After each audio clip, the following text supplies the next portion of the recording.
नमस्ते, स्वागत करती हूँ आप सभी का अपने YouTube चैनल पर। आज मैं एक प्यारा सा नाच गीत लेके आई हूँ। कैसे लगेगा आप लोग कमेंट में जरूर बताना।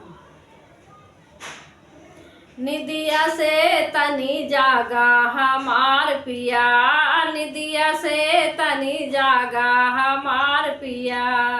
तेरी मेरी जोड़ी ऐसे जमेगी, तेरी मेरी जोड़ी ऐसे जमेगी, जैसे सुई में धागा हमार पिया, जैसे सुई में धागा हमार पिया, निदिया से तनी जागा हमार पिया, निदिया से तनी जागा हमार पिया, तेरा मेरा भोजन ऐसे जमेगा, तेरा मेरा भोजन ऐसे जमेगा, जैसे दूध में मलाई हमार पिया, जैसे दूध में मलाई हमार पिया, निदिया से तनी जागा हमार पिया,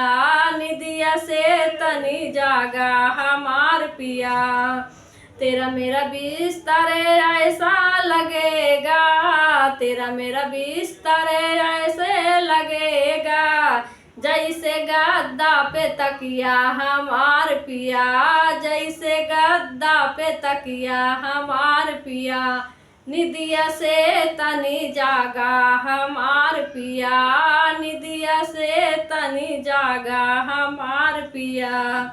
तेरी मेरी जोड़ी ऐसे जमेगी, तेरी मेरी जोड़ी ऐसे जमेगी, जैसे कृष्ण और राधा हमार पिया,